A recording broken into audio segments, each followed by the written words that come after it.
Good evening. Hopefully you can all hear me. Welcome, everyone.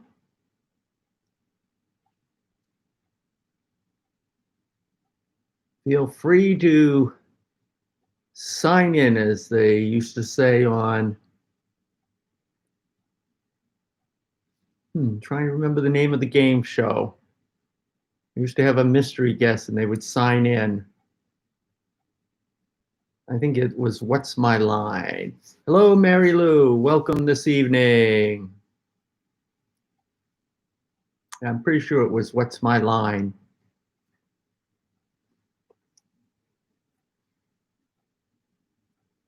I'm trying to remember who was on that as the guest panelists. Funny, I can remember To Tell the Truth better.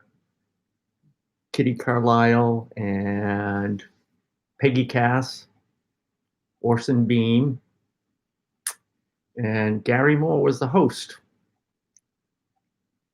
So why don't we begin with a word of prayer?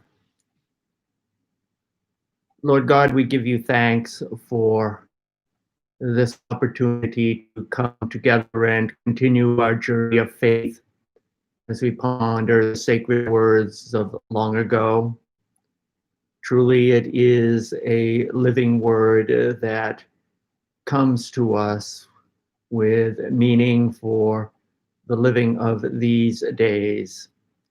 We pray that our hearts and our minds might be open to receive your truth and, more importantly, to live it. This we ask as disciples of the risen Christ. Amen. Hello, Leslie and Joe. Good to see you as well. I don't think Tom is going to be here this evening. I think he is up in Maine, although I do know that they have internet up in the great state of Maine. But if he is, I'm sure he will chime in. This evening, we're going to turn to the Old Testament book of Judges. It is the 6th book of the Old Testament. You have the Pentateuch, the 5 books of Moses, Genesis, Exodus, Leviticus, Numbers, and Deuteronomy. And then you have Joshua, which talks about the transition from Moses to Joshua and the entering of the Promised Land, although it would be more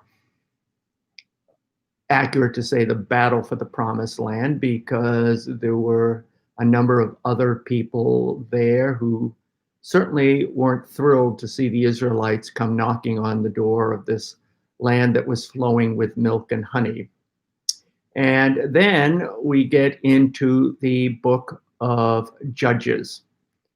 And when we hear the word judge, we certainly look at it through the modern lens of a courtroom with a person of wisdom in the law rendering verdicts on guilt and innocence.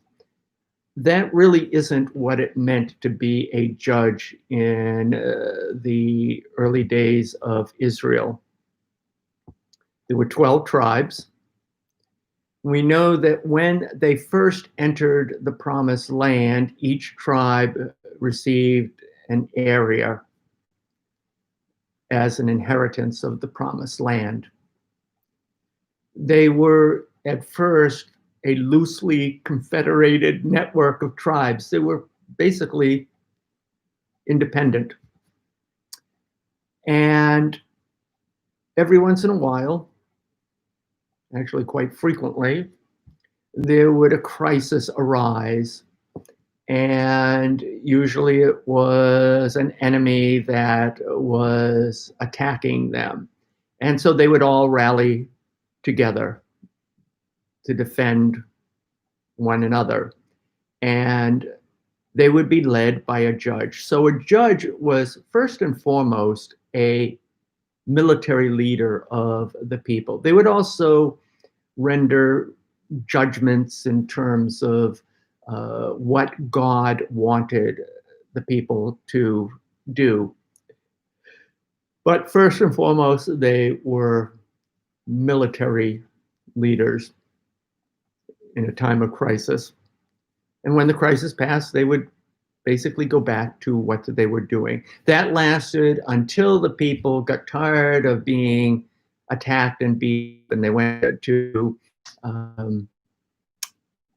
Samuel and they said, "We want a king." And the first king was Saul. The second king was David. It was really a theological crisis in ancient Israel, because theologically, Samuel made the point that God was their king, but the people wanted to be like the other nations. And so we had a transition from the loose confederacy of 12 tribes and judges to a period of kings. Some of the famous kings were Gideon, as in Gideon's trumpet, and obviously Joshua was a judge as well. Gold star, if anybody can tell me who another famous judge was. And then we also have Deborah, who was a judge. And I'm going to play the passage for you now, and a little bit of FYI. I'm doing this not because I can't read all these names and strange places and whatnot. In fact, I will say a few of them right now to prove it. Let's see. Jabin, Harosheth, Hagoim, Lapidoth, Abinoam, Kadesh Naphtali, and Sisera. I'm also going to play a little bit longer than the reading that I sent out today, and I'll explain that once we get into the actual discussion. So I hope this little bit of history background is helpful. Judges 4. And the people of Israel again did what was evil in the sight of the Lord after Ehud died. And the Lord sold them into the hand of Jabin, king of Canaan, who reigned in Hazor. The commander of his army was Sisera, who lived in Harosheth Hagoyim. Then the people of Israel cried out to the Lord for help, for he had 900 chariots of iron, and he oppressed the people of Israel cruelly for 20 years. Now Deborah, a prophetess, the wife of Lapidoth, was judging Israel at that time. She used to sit under the palm of Deborah between Ramah and Bethel in the hill country of Ephraim, and the people of Israel came up to her for judgment. She sent and summoned Barak, the son of Abinoam, from Kadesh Naphtali, and said to him, "Has not the Lord, the God of Israel, commanded you, go, gather your men at Mount Tabor, taking 10,000 from the people of Naphtali and the people of Zebulun? And I will draw out Sisera, the general Jabin's army, to meet you by the river Kishon with his chariots and his troops, and I will give him into your hand." Barak said to her, "If you will go with me, I will go, but if you will not go with me, I will not go." And she said, "I will surely go with you. Nevertheless, the road on which you are going will not lead to your glory, for the Lord will sell Sisera into the hand of a woman." Then Deborah rose and went with Barak to Kadesh. And Barak called out Zebulun and Naphtali to Kadesh, and 10,000 men went up at his heels, and Deborah went up with him. Now Heber the Kenite had separated from the Kenites, the descendants of Hobab, the father-in-law of Moses, and had pitched his tent as far away as the oak in Zaanim, which is near Kadesh. When Sisera was told that Barak, the son of Abinoam, had gone up to Mount Tabor, Sisera called out all his chariots, 900 chariots of iron, and all the men who were with him, from Harosheth Hagoyim to the river Kishon. And Deborah said to Barak, "Up, for this is the day in which the Lord has given Sisera into your hand. Does not the Lord go out before you?" So Barak went down from Mount Tabor with 10,000 men following him. And the Lord routed Sisera and all his chariots and all his army before Barak by the edge of the sword. And Sisera got down from his chariot and fled away on foot. And Barak pursued the chariots and the army to Harosheth Hagoyim, and all the army of Sisera fell by the edge of the sword, not a man was left. But Sisera fled away on foot to the tent of Jael, the wife of Heber the Kenite, for there was peace between Jabin the king of Hazor and the house of Heber the Kenite. And Jael came out to meet Sisera and said to him, "Turn aside, my lord, turn aside to me, do not be afraid." So he turned aside to her into the tent, and she covered him with a rug. And he said to her, "Please give me a little water to drink, for I am thirsty." So she opened a skin of milk, and gave him a drink, and covered him. And he said to her, "Stand at the opening of the tent. If any man comes and asks you, 'Is anyone here?' say, 'No.'" But Jael, the wife of Heber, took a tent peg, and took a hammer in her hand.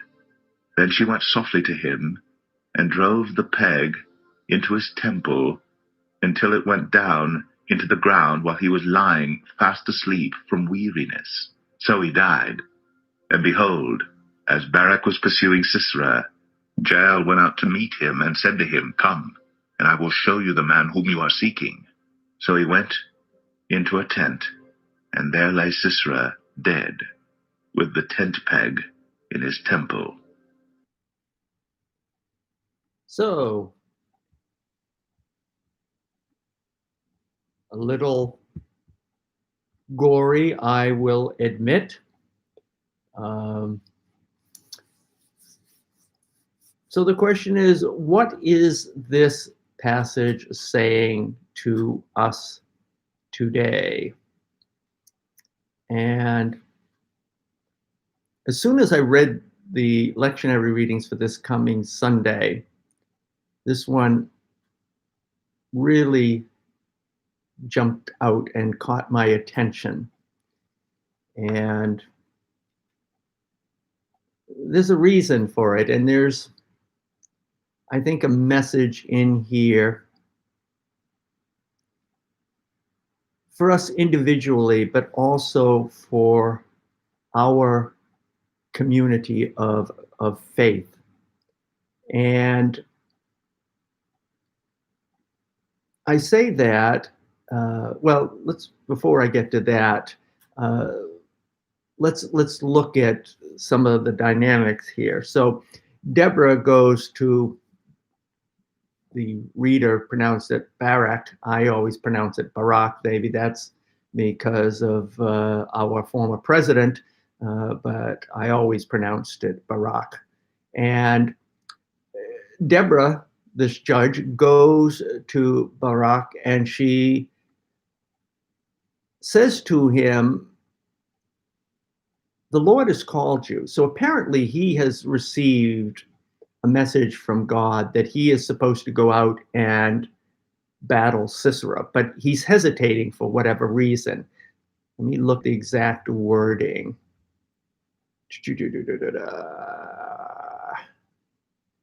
Yeah, so notice in verse 6, she sent and summoned Barak, the son of Abinoam,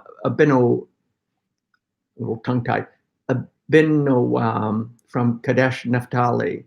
And she says, "Has not the Lord, the God of Israel, commanded you, go gather your men at Mount Tabor, taking 10,000 from the people of Naphtali and the people of Zebulun?" So clearly, Deborah is aware that Barak is supposed to go out and engage Sisera in battle, but for whatever reason, he isn't doing that. We don't know why.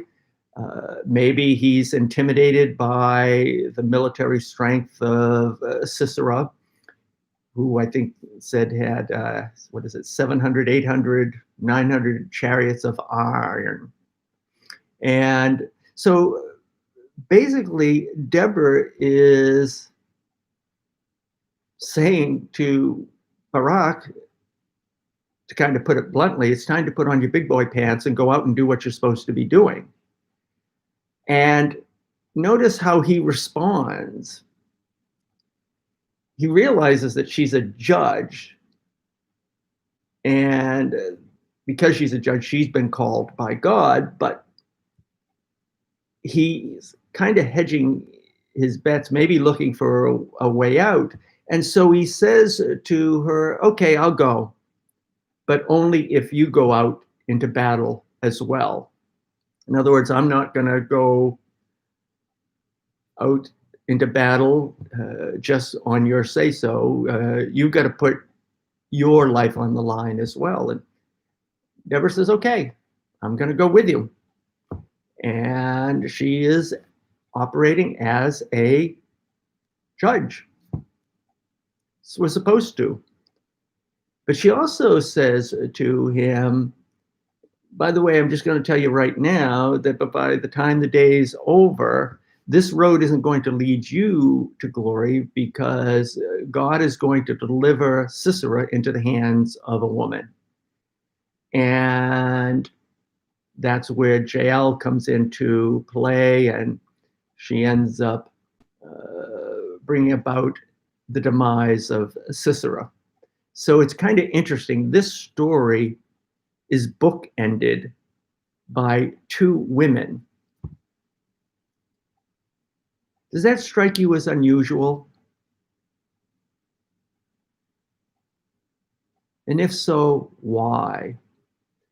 You know, as I was thinking about this today, I did a little research on women in the armed forces in this country. And we know that in World War II, they had the WACs and the WAVES, which were sort of women serving in the armed forces, but behind the scenes in auxiliary capacity, so to speak. It wasn't until I think it was the late 1970s that women were allowed into West Point and the other service academies. And it wasn't until after that that they were then allowed into the Army and the other armed forces, but only in a non-combat position. And it was only, I think, in the Iraq War that they were allowed into actual combat positions. So I look at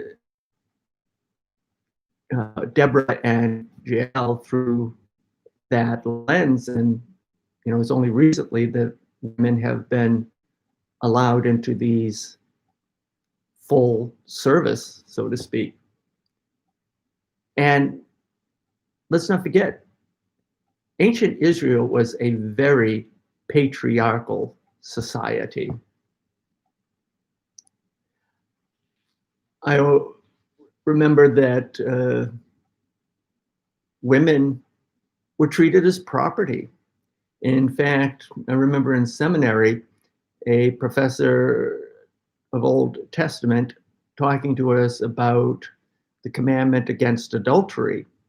And my eyes were opened when she pointed out that originally it was more of a commandment respecting property rights than anything else. So if you committed adultery, you were, quote, stealing from another man.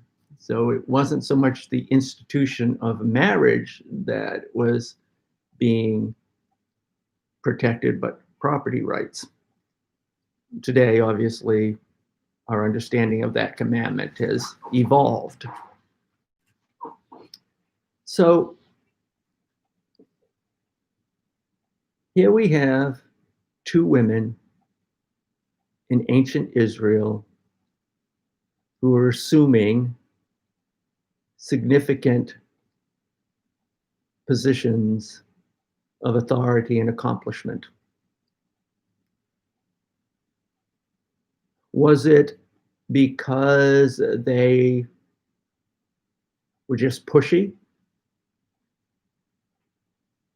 In other words, maybe they were just the original suffragettes who basically said, I don't care if this is a man's world, I am going to push my way to the top. Or do you think something else is going on here? Obviously, I do. I'm just wondering if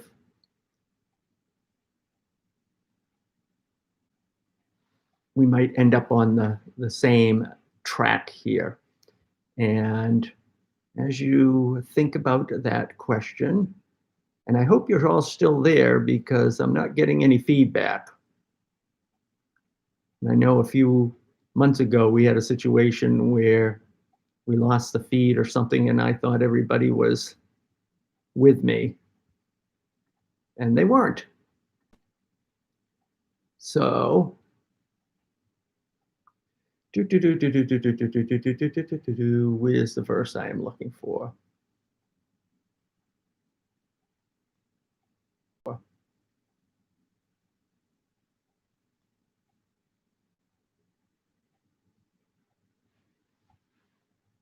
So, verse 4, it says that Deborah was a prophetess.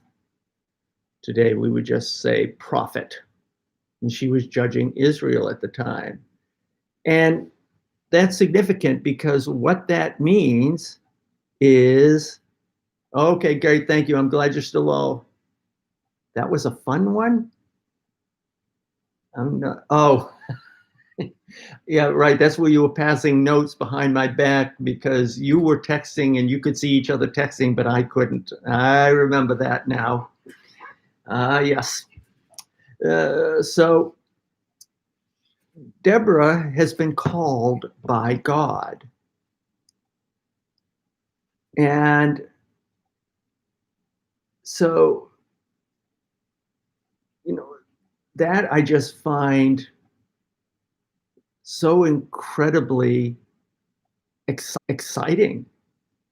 In the midst of this patriarchal society where the men call the shots and the women are clearly subservient, here you have God saying, I don't care that you are a patriarchal society. I see Deborah over here, and she is clearly the best person to lead my people. And yes, she was the first, and as far as I know, the only woman judge. By the way, the other one that is rather famous was Samson. He was also a judge. And interesting enough, his downfall was Delilah, another woman. So there you go. All these women with power. And, the reason why I got thinking about all of this is because we live at a time where, for various reasons, differences are something to be debated and even demonized. And things have to be a certain way. And if they're not that way, then that's not good. I've been thinking more and more about this, and what I've come to realize, particularly where we are now, is that we need to communicate a message to not only those and all of us within this community of faith, but also outside the doors of our community of faith, to our community in which we live, particularly, and beyond, that we are a community of faith where differences are not something to be debated or demonized. As I'm saying in the sermon, differences are something to be elevated and celebrated. Differences are a reflection of the richness of God's love. So we have women, we have men in our congregation, and both are equally able to serve. Because someone is a woman and different, that doesn't mean that she cannot be a moderator. One of the stories that I love to tell is when I first got here, I heard a story about a conversation that took place during the search process before I was called. And apparently, someone went to the chairperson of the search committee and said, I just want you to know. Now, remember, this is 1992, but even then it's a little surprising. I just want you to know that if the search committee comes back and recommends a woman to be our next minister, I'm going to leave. And from what I was told, the chairperson of the search committee's response was, well, we certainly will miss you. And, you know, differences is something to be celebrated. You know, just because someone isn't a man doesn't mean they can't be a minister. And I was thinking about this the other day. We have in our congregation a music director who was born and grew up in Argentina. We have a young couple that just started attending within the last few months. Both of them are from Argentina. No, excuse me, Colombia, born and raised in Colombia. We have a member of our church born and raised in China, another one born and raised in Hong Kong, Victor and Mei Hui, of course, who own China Cuisine. We have Garrow and Nisreen Toby, who were born and raised in Lebanon. We have Rosemary Jeffries, who was born and raised in England. We have Maria Baker, who was born and raised in the Philippines. We have Saman Shiko, who was born and raised in Iraq. And I think that is something to be celebrated. We all have these differences. You know, as I'm saying in the sermon, we have people in our congregation who were born here, people who came here later on in life. We have people in our congregation, male and female. Uh, you know, we have uh, members of our congregation who are gay and who are straight, who are young, who are old. And I think that is something to be celebrated. It is a reflection of the richness of God's grace and love. And I think that we have to define ourselves as not being the conservative evangelical Christians, because in our increasingly secular society, they are viewed by a large segment of the population as narrow-minded, judgmental, and I'm not saying rightly or wrongly, and that differences aren't accepted. And there's also the perception they want to turn back the clock to the 1950s, where the father went to work, the mother stayed home and cleaned house while wearing pearls, by the way. And, everybody was white. That's not the world that we live in. And so I look at this, and Deborah, she wasn't a man, but God called her. And so at this particular time in our society, I think we need to define ourselves as a people who celebrate these differences. And, one of the things that I've often said is that we have this mindset that says that different means you have to have better than or less than. So our differences are used as a way of establishing a pecking order, so to speak. And why?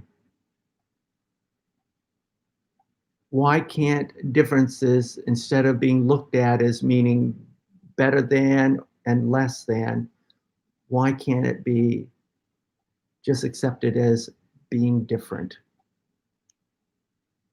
And in those differences is an invitation to learn from each other. You know, in my sermon last week, I talked about going to 60 different countries around the world. And one of the things that I've loved about that is that I get to experience people from different parts of the world and to see how they look at things. And so I'm going to stop for a minute and let all of you kind of chime in with thoughts or questions.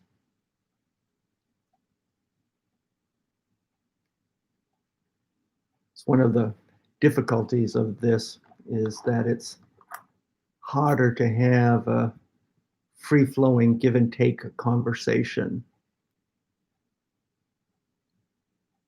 What do you think? Can women be ministers?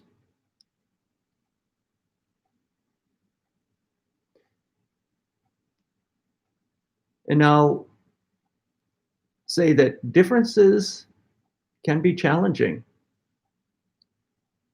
because it brings us face to face with a perspective, a way of life that, you know, maybe we don't understand.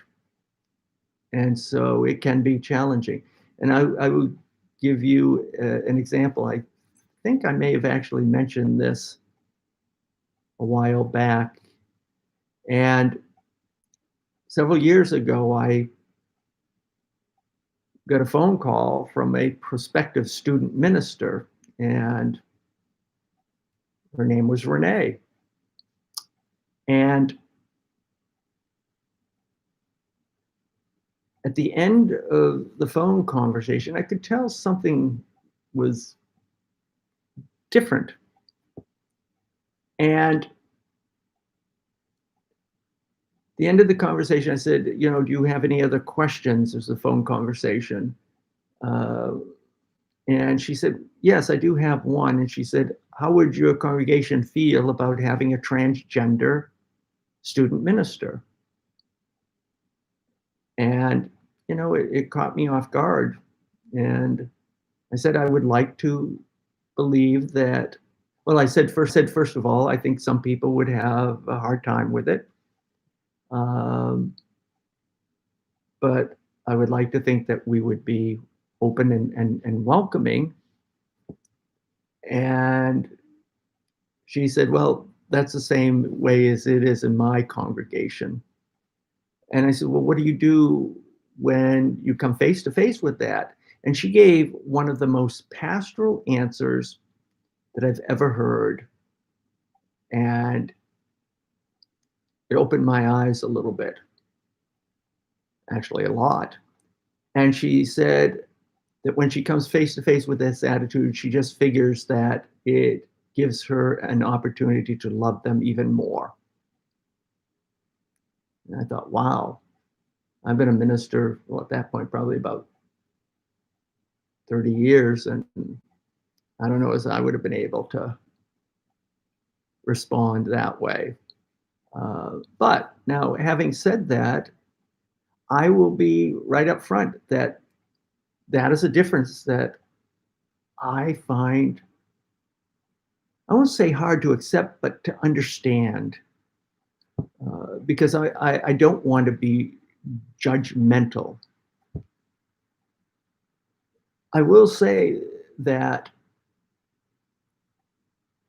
there was an article some time ago, I can't remember what the journal was, Harvard Medical Journal or something like that, or maybe it was written by a Harvard clinician. And basically, this person raised an interesting argument. And he said that maybe we should be not so quick to put a stamp of affirmation on the whole transgender concept. Because he said that in some cases, is it possible that what you're dealing with is the clinical term is body dysmorphia. And the classic example of that is anorexia. So in other words, in anorexia, there's a body dysmorphia. And what that means is that anybody looking at a person who is anorexic would say, this person is severely underweight. But an anorexic looks in the mirror and says, I'm fat. And so their self-perception does not match reality. And so what this clinician was raising was the question, is something similar going on when it comes to transgender? And again, I'm not going to pass judgment because I don't know the answer. And frankly, no one really, I don't think, knows the answer at this point, although the American Psychiatric Association has weighed in on this. But his argument was, when it comes to transgender, anybody else would look at this person and say, oh, that's a man. But that person looks in the mirror and says, I'm a woman.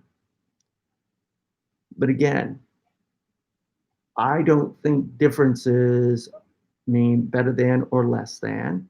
And I also think that differences, instead of being an invitation to debate and denigrate and demonize, it's something to be lifted up and at a minimum dialogue to learn more.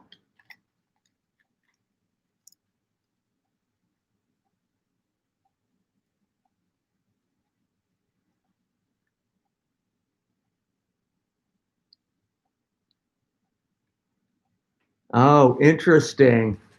Oh, I like that, Leslie. Yeah, people are people, good and bad. Looking at the one with the most chocolate. That would be me. That would be me. And it just brought back a memory. I can remember when I was a kid growing up in the Whitman Congregational Church. And the first time I ever saw a Black person was when our church participated in a ministry, might have been City Mission Society, where inner city kids came to live with families in the suburbs for a couple of weeks every summer. And funny, wow, I even remember the name of the Black high school student who came to live with us for a couple of weeks, Natalie. My gosh, I mean, this was over 50 years ago. And, if you'd asked me her name, I wouldn't have been able to remember it, but it just came to me, Natalie. And it was the first time I'd seen a person of color. I grew up in a town that was all white. The only thing, if I wanted somebody who was different, it was one of the Italians working in one of the shoe factories. And that made a profound impact on me. And also walking with my mother in a civil rights demonstration in Boston. I remember that. And so I learned from a young age that different isn't better than or less than, it's just different. And we need to celebrate and talk to each other, particularly when we don't understand what it means to be that different person. But I can also remember that embracing this differentness led to the resignation of our pastor. And he's still alive, actually. My gosh, he's got to be almost 90 or early 90s. And, I can remember a nasty annual meeting in the vestry, as it was called. And there was this debate over whether to sell the old parsonage and buy a new parsonage that was being built in a new development in town. And it really was the smart thing to do. And particularly because this was mid 60s, 66, 67 or so. And, they bought this property for about $30,000. And my gosh, today, I don't know, but I would say minimum $500,000. So it was a smart move. But there were people in the congregation who were fighting against doing this, not because it didn't make financial sense, but because the minister was very involved in the civil rights movement, and they weren't about to reward someone who was embracing the differentness that civil rights entailed. And I can remember some swearing in the vestry at this meeting. I can still see his wife in tears. Left a profound impact on me. And sadly, in our increasingly secular society and in our society where we're being told over and over again that conservative evangelicals, even in this last election, voted 80% for our current president. That's their right. But that has created this mindset among non-Christians that we're all the same. We're all like that. And that isn't who we are. And I certainly wouldn't be a part of a congregation or lead a congregation that saw people who are different as something to be debated or denigrated or demonized. Now we're coming to the end, and again, I hope this hasn't been too shocking for anyone. I look at Deborah, and I see a God who thought outside the box and who said, basically in calling Deborah, this is who you all think, or this is the way you all think, that a judge has to be a man. But in this particular situation, Deborah is the right person for the job. And so that's who I'm going to call. And it's interesting. I'm sitting here, all of a sudden, I'm thinking to myself, if Deborah had been a man, or if the judge at this particular time had been a man, I wonder if Barak would have insisted that he go into battle with him. Or if it was a man who said to Barak, look, God has commanded you to go out and engage Sisera, whether Barak would have done it without saying, you've got to come with me. What do you think?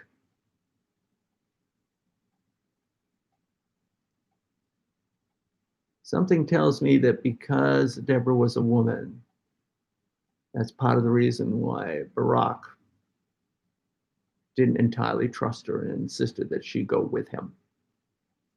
So with that, I thank you all. And I'm just noticing my little red